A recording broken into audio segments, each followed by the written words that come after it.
Bienvenue dans cette nouvelle édition de l'information. Au sommaire, au Niger, l'adoption d'une loi sur les interceptions téléphoniques par l'Assemblée nationale fait polémique. S'inscrivant selon le régime dans la lutte contre le terrorisme, cette loi est considérée par l'opposition qui a boycotté le vote comme un texte liberticide. L'après-Covid-19 se prépare en Afrique. Pour ce faire, les initiatives de réflexion se multiplient, à l'image du webinaire Afrique au sommet, dont ont émergé plusieurs approches alternatives pour le développement du continent. Et nous prendrons en fin d'édition la direction du Tchad. Le Tchad qui, bien que confronté à la crise sanitaire actuelle, fait aussi face à une recrudescence des cas de drépanocytose. Ainsi, pour inverser la tendance, la Fondation Grand Cœur apporte de l'aide matérielle ainsi que des formations. La loi sur les interceptions téléphoniques a été adoptée ce 29 mai par l'Assemblée nationale du Niger. Fortement controversé, le vote de la loi a fait l'objet d'un boycott de l'opposition qui juge le texte liberticide. À 6 mois de la fin des mandats présidentiels et législatifs, l'opposition craint en effet que cette loi ne soit utilisée à des fins politiques. Kamej Katapoulé, Philomentine. Au Niger, l'Assemblée nationale a adopté une loi sur les interceptions de communications électroniques. Un nouveau texte voté ce vendredi 29 mai après l'adoption de la loi sur la cybercriminalité en 2019. Selon les autorités, cette nouvelle loi est jugée nécessaire compte tenu du contexte sécuritaire. Mais pour certains députés de l'opposition, ce texte est liberticide. En signe de protestation, ils ont décidé de quitter l'hémicycle. Cette loi n'est pas liberticide. Elle est indispensable et elle procède de la volonté du gouvernement de sécuriser nos populations. Selon les termes du document, cette nouvelle loi s'inscrit dans la recherche des renseignements. Objectif, lutter contre le terrorisme et la criminalité transnationale organisée. Ainsi, les informations recueillies pourront être utilisées dans le cadre des enquêtes et poursuites pénales menées par les autorités judiciaires. Le texte précise également que ces interceptions téléphoniques seront effectuées par des services techniques compétents sur toute personne contre laquelle il existe des sérieuses raisons. Le Niger est dans l'insécurité depuis 5 ans déjà. Pendant tout ce temps, pendant toutes ces 5 années, on n'a pas songé à élaborer et à adopter une loi pour intercepter les communications, mais que c'est maintenant que nous avons une relative accalmie sur le plan sécuritaire que cette loi arrive. Vous voyez un peu le paradoxe. Tout porte à croire que cette loi a d'autres motivations que celles qui ont été annoncées officiellement. On ne peut pas ne pas s'interroger sur la corrélation entre l'adoption de cette loi et les élections à venir. Dans un communiqué, les députés opposés à cette loi dénoncent une atteinte à la vie privée. Plus encore, ils craignent que cette loi ne soit utilisée pour régler des comptes politiques, et ce, à 6 mois de la prochaine échéance présidentielle prévue le 22 novembre prochain. L'Afrique se mobilise pour la résilience au Covid-19. Plus d'une centaine de participants ont pris part au webinaire Afrique au sommet à Cotonou, au Bénin, ce samedi 30 mai 2020, parrainé par l'ancien président de la République du Ghana, Jerry John Rawlings. Il a notamment été question d'approches alternatives pour le développement du continent dans un nouveau contexte mondial. Notre correspondant au Bénin, Lefty Younou, a pu suivre les débats. L'autosuffisance et la sécurité alimentaire inquiètent plus d'un suite à la pandémie du Covid-19 qui a conduit au ralentissement des activités économiques et de production de par le monde, mais également en Afrique. La pandémie a non seulement perturbé à la fois l'offre et la demande de matières premières, mais aussi impacté les marchés des produits de base. Réunis à l'occasion du webinaire Afrique au sommet à Cotonou au Bénin, samedi 30 mai 2020, des experts préconisent des approches alternatives en vue du développement de l'Afrique dans un contexte géopolitique. Nous devons immédiatement frapper une monnaie continentale. Ce n'est plus sous-régional. La monnaie précède le développement.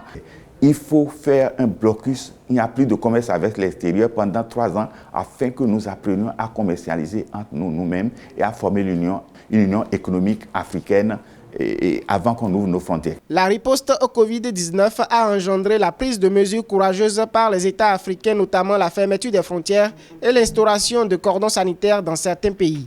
Selon des experts, l'allègement des restrictions devrait aboutir aux investissements des secteurs comme l'agriculture, l'industrialisation, l'éducation, la santé et les télécommunications. Nous demandons que nous ayons un débit normal dans tous les réseaux qui sont présents en Afrique. On a besoin aussi de faire des webinaires parce que maintenant, à l'époque qui vient, on n'aura plus l'occasion de faire des grandes fêtes dans les salles. Tout va se passer en ligne. Il faut aller jusque dans la cellule familiale et développer une stratégie de communication pour un changement comportemental et social. Au total, 5 panels ont meublé ces échanges en ligne entre activistes, chercheurs, acteurs politiques, opérateurs économiques et entrepreneurs. A noter que le webinaire Afrique au sommet a été parrainé par Jerry John Rawlings, ancien président de la République du Ghana. Ni austérité, ni endettement extérieur massif au Maroc. La relance de son économie post-Covid-19, le pays l'envisage 100% marocaine, avec pour première étape la très prochaine présentation de la loi de finances rectificative de 2020. Plusieurs stratégies mettant l'accent sur la protection sociale sont également envisagées. Nathalie Mo. Ni austérité, ni endettement extérieur massif pour relancer l'économie post-Covid au Maroc. Le chef du gouvernement marocain, Saadine El Othmani, a assuré le 29 mai 2020 que l'exécutif avait exclu le recours à une politique d'austérité et œuvrait au soutien de la consommation et de la production nationale. Une stratégie de relèvement endogène sans concours extérieur pour une économie comme celle-là, qui a déjà une structure qui lui permet de générer de l'activité, qui lui permet aussi de ne pas être totalement tourné vers les aides extérieures, me semble une stratégie tout à fait réaliste pour un pays comme le Maroc. Le gouvernement marocain est en train de préparer un plan de relance ambitieux, a affirmé Saadine El Othmani. Outre l'examen d'une loi de finances rectificative pour 2020 dans les 14 prochains jours, le Maroc veut encourager le dynamisme déployé par les acteurs des secteurs agricoles et agroalimentaires. Le gouvernement veut également renforcer son industrie pharmaceutique et accélérer la transformation numérique. Le Maroc a un énorme potentiel, que ce soit sur le numérique, que ce soit sur l'agriculture. Il va falloir continuer à nourrir les gens et le Maroc pratique déjà une agriculture intensive. L'urgence de la relance économique fait consensus au Maroc. Le Royaume mise sur une voie 100% marocaine et innovante visant la protection des entreprises nationales et la viabilisation des emplois et de l'ensemble du tissu social. Et si le Covid-19 a été au cœur de toutes les préoccupations ces derniers mois, les autres urgences sanitaires sont toujours bien présentes. Au Tchad, la lutte engagée contre la drépanocytose se poursuit. Dans le pays, le taux de mortalité infantile lié à cette maladie atteint les 50%, une courbe que la Fondation Grand Cœur souhaite aplanir. Ainsi, l'organisation non gouvernementale met à disposition une unité de prise en charge ainsi qu'une formation à destination du personnel soignant. Reportage de notre correspondant au Tchad, Mohamed Ramadan, commenté par Nathalie Mo. Au Tchad, la Fondation Grand Cœur estime que la riposte nationale contre le Covid-19 ne doit pas occulter les efforts de lutte contre certaines maladies comme la drépanocytose. Selon les récentes statistiques, environ 30% des nouveau-nés souffrent de cette maladie du sang et 50% d'entre eux meurent avant l'âge de 5 ans. Pour aider les autorités sanitaires à lutter contre ce fléau qui prend de l'ampleur, la Fondation a offert une unité de prise en charge de la drépanocytose à l'hôpital mère et enfants de N'Djamena. On a suivi hier une conférence qui disait que les enfants atteints de cette maladie, d'habitude, n'atteignent pas les 5 ans. Donc 50% meurent avant l'âge de 5 ans. Et même ceux qui résistent à cette maladie n'atteignent pas en quelque sorte les 35 ans. Donc c'est pour vous dire combien de fois cette maladie est grave et combien de fois cette maladie doit interpeller toute la population tchadienne. La Fondation Grand Cœur et les partenaires au développement s'engagent à accompagner le gouvernement dans la formation du personnel soignant spécialisé dans la prise en charge de cette maladie qui prend de l'ampleur. Par ailleurs, un centre de référence national de traitement des cas graves de la drépanocytose est en cours de construction avec l'aide de la Fondation et ses partenaires. un grand partenaire pétrolier qui s'est manifesté, qui s'est dit qu'il va nous aider à avoir ce centre. Donc on aura un centre national ici à N'Djamena, mais il faut aussi penser à ceux des régions. Il faut aussi penser aux hôpitaux des régions, avoir peut-être des petites unités qui peuvent être en contact avec ce centre ici à N'Djamena pour qu'on puisse, les cas les plus dégradants, les plus difficiles, qu'on les envoie ici à N'Djamena. Rappelons que la drépanocytose est une maladie génétique héréditaire affectant les chaînes de l'hémoglobine. Les globules rouges meurent précocement, entraînant un manque de globules rouges dans le sang et perturbe la circulation sanguine, provoquant des douleurs. La production électrique ivoirienne à la hausse. En 2019, cette dernière a augmenté de 6,16% selon les autorités. Les résultats de 6 ans de renforcement du parc énergétique entrepris par les autorités et qui devraient profiter aux pays vers qui la Côte d'Ivoire exporte son électricité, à l'instar du Ghana voisin. Les détails dans ce sujet de Siamlo Victoria Sedji. La Côte d'Ivoire a enregistré en 2019 une hausse de 6,16% de sa production d'électricité par rapport à 2018. Le pays a produit en 2019 10 613 gigawattheures d'énergie à partir de centrales thermiques, principalement, qui constituent 67,2% de cette production, mais aussi de centrales hydroélectriques qui représentent 32,8% de cette production. Cela va en droite ligne des objectifs que s'est fixé le gouvernement de faire en sorte que la Côte d'Ivoire puisse être un hub énergétique. Au regard donc des chiffres sur le PIB qui est en hausse et en augmentation, vous voyez que cela nécessite que nous ayons une production d'énergie qui puisse permettre donc à l'économie de pouvoir fonctionner convenablement également. Vous voyez aussi qu'on a une dynamique démographique, donc cela impacte également la hausse de la demande d'énergie. D'après le gouvernement ivoirien, le secteur a réalisé un profit de 9,2 milliards de francs CFA avec des recettes cumulant jusqu'à 643,9 milliards de francs CFA. Pour faire fonctionner ces centrales thermiques, la Côte d'Ivoire avait acquis 199 milliards de francs CFA de combustible,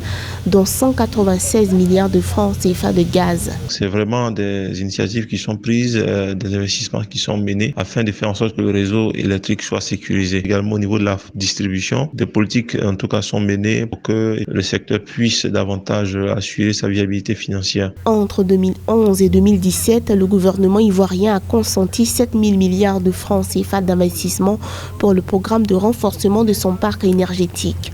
Sur cette période, le parc de production a progressé de plus de 60%.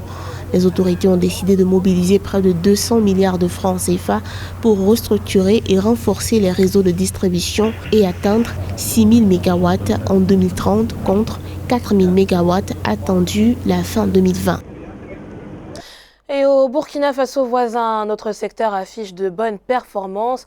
Il s'agit de la filière du coton, grâce aux efforts consentis par les acteurs de la filière pour retrouver la place de premier pays producteur de coton à l'échelle continentale.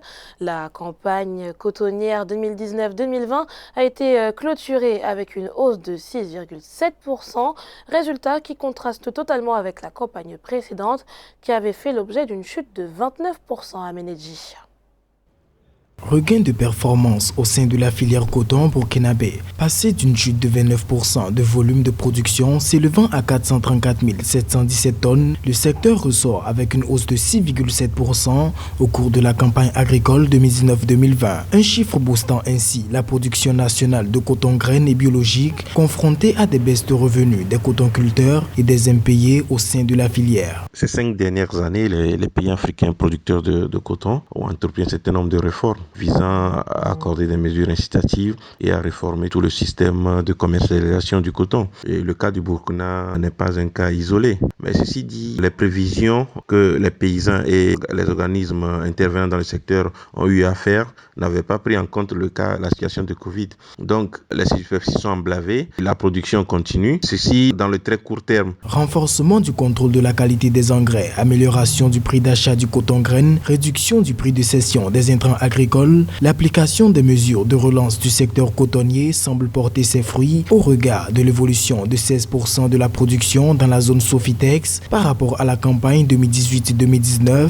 et de 4% dans la zone Faso-Coton. Si la crise sanitaire continue par perdurer, ça va créer un certain nombre de désincitations puisque le coton est exporté. Donc une baisse d'activité dans le reste du monde et ralentissement de l'activité économique va entraîner une chute du niveau général des prix du coton. Mais les solutions qui s'offrent, il va falloir dégager une chaîne de valeur continentale ou régionale pour pouvoir transformer et créer plus de valeur ajoutée avec le coton africain. La campagne 2020-2021 s'annonce avec le maintien du niveau de subvention pour les prix de cession des engrais et des insecticides et un soutien de 10 francs CFA par kilogramme pour le prix d'achat du coton graine. 550 000 tonnes de coton graine sont attendues à cet effet. C'était le journal de la rédaction. Merci pour votre fidélité. Retrouvez dans un instant une nouvelle édition de l'information sur Africa.